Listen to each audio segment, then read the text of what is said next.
Hey everyone, thank you for coming to End Capitalism Today's YouTube channel. I hope that you have visited the website. The website is dismantlecapitalismglobally.com. That is dismantlecapitalismglobally.com. We are getting more and more reasons to collaborate, to join, to put an end to this system. This system cannot operate in the lives of our children as well as in our current lives. And the situation in Ukraine is definitely giving it more momentum and more reasons, because at the heart of that crisis is a venture capitalist presence. It's the venture capitalists from the north, as always, Europe and the United States, who want to gain more resources, access to waters, access to gas reserves, whatever is it that they need or claim to need. They will definitely find a way to get it, in other countries who have it. It is the same mindset as the venture capitalists who go into other countries because those countries have lenient laws, and those excuse me, those lenient laws allow the venture capitalists to practice labor without accountability. And what that means is they can pay their workers a dollar something, whereas the workers working 16 hours a day. We hear about that. We read those stories in countries like Bangladesh and the Philippines, where the clothing factories are. And we know about those stories very well, because that's the mindset of the venture capitalist. It is to always get more from people without paying them a livable wage. So at the heart of the Ukraine crisis is just another example of how the venture capitalist fails to have diplomatic conversations with other people, specifically those people who have some history in a certain region. And instead, the venture capitalist just feels as though they can go in with the military, sophisticated weapons, and do as they please without consideration for who's there and why are they there and what is the significance of that region. That is the heart of all of this.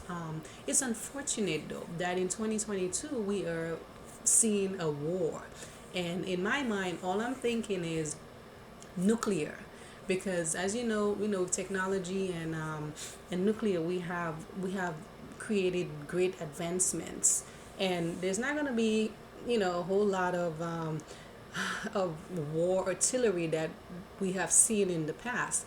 You're just going to have some very terrible responses, and they may come from a nuclear standpoint. So that's my greatest fear, is that this may lead to this. You're approaching someone in Russia who is a military person. His entire career was in the military, and he's very tactical. He's not going to back down from a fight, no doubt about it. So the best way to have prevented that situation between Russia and Ukraine and NATO was through diplomatic conversations. We have to get better at being human beings who want to talk to people as human beings, not trying to get to their resources or not trying to take something from them, but rather to just talk to people, have conversations as human beings. The competition that capitalism supports makes it worse. It makes it 1,000 times worse to have those very simple conversations that we would have if the system of capitalism did not exist. It's just one of those very dark ways of capital. It's in the workplace, you examine, you experience that friction between you and your coworkers, because there's the mindset of competition, that hey, I'm not here to make friends, I'm here to make my money and eventually get promoted. And that is the theme of many workplace settings. So that is capitalism. It is not anything that's going to be is going to show us anything differently. Instead, it will just be the for as long as capitalism is in place, we will have a very violent society. We will have a very competitive society. We will have a society that does not feel the need to be humble in conversation, that does not feel the need to want to change things because the system of capitalism is raging on. In the back of our minds, we have to constantly be on the watch to outdo somebody. That's capitalism. That's why uh, we have to look at it from the many angles that it supports, not just the 9 to 5 mentality. There's so much more to capitalism, and that's one of the reasons I do this video, is because I want to talk about the more. There's more to it, and we're not gonna hear about the more from mainstream media for sure. So I started all of this because I want to feel as though more conversations are being talked about, more conversations about capitalism, getting the dialogue and the PR that they need. So I want to talk about this article that I came across on wealthsimple.com. That's wealthsimple.com. And it's a great article. It talks in depth about capitalism and its little nuances and how things work out in the system of capital. So the writer puts on some very good points, and he talks about the types of capitalism. There are anarcho capitalists, which is the idea of state elimination, the anarchist type of capitalism. The laissez-faire, which is of course the no government, free minded or free system. There's the free market, which is the rules of the supply and demand without any government. Of course, we have to put the word free in quotation because really the average person has to go to the bank to get a loan, or from someone else to get a loan to start something. So it's not really free. I don't even think that word is still viable, but nonetheless, it's still part of the definition of capitalism. Then you have the late stage, which is what we're in now. A lot of people reference the late stage capitalism because we're seeing a few people with loads of cash. We're seeing a few people with corporations, and they have created monopolies. And whereas the majority of people are just overworking and just being in debts and being in servitude because only a few control the wealth and the resources, and the rest of us have to suffer because of them. And there's also the mentioning of a surveillance capitalism, which is new to me, but I like it. It's all about data analysis and so forth, digital capitalism, and so forth. And I really love this article because the writer talks about, how government intervention limits capitalism. And the true capitalists will tell you that they don't want governments in this system because the governments are always going to create laws to stop this and to stop that. But the irony is that the government is a venture capitalist of its own. They sell industries too. They are in sync with the venture capitalists. That's why so many of the companies like Amazon, they get subsidiaries and so forth. And so many of us are against that, but then again, they are providing a service for the government by providing jobs, and to the government that's worthy of a tax break. Even though many of us are against that tax breaks for corporations and so forth. But there's here the list of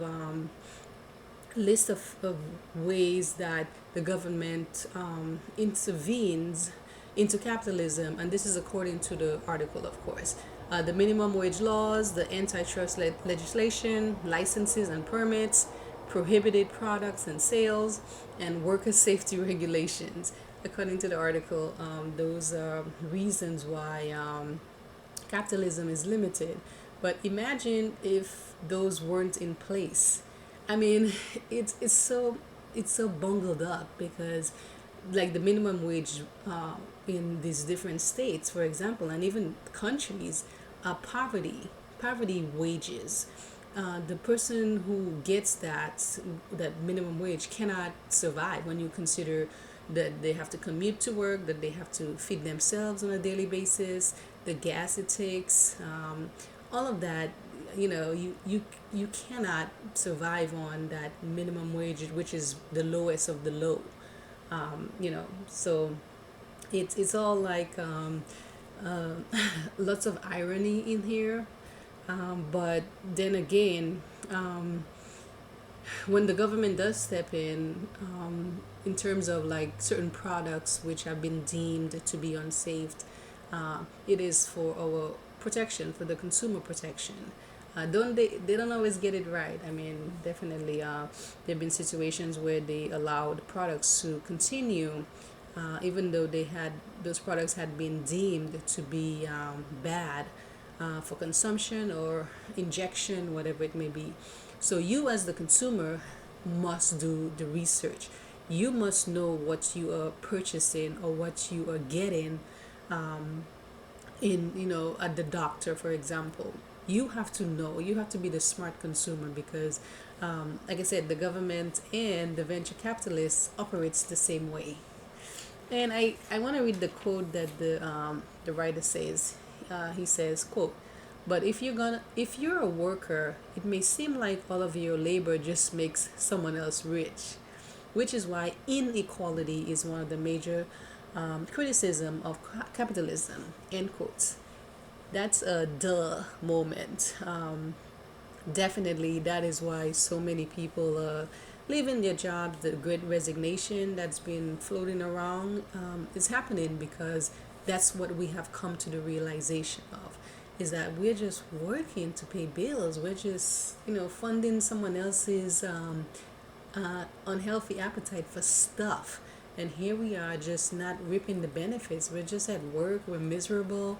We don't have a life. We don't get to do the things that we need to do to better ourselves because we're stuck in this cycle of debt, of work, of sacrifices. So these are like some very interesting nuances of capitalism, kind of capturing the base of how capitalism works in its definition, and how it projects into the lives of people, because it definitely is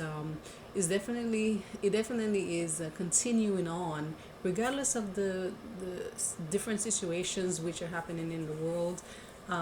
It's capitalism is just continuing on as though nothing is happening in the world. It has a language of its own, and that is why it's so uncomfortable and unfortunate to have the system in place, because it doesn't consider atrocities. It doesn't stop because atrocities are happening or wars are happening. It just continues. So who's going to stop it? Well, it's not going to be the politician. It is not going to be the venture capitalist. It has to be a grassroots effort. It has to be our collaboration who can eventually put an end to this system of just producing some of the worst humanitarian crisis. Visit the website and keep up with my videos. Thank you for watching.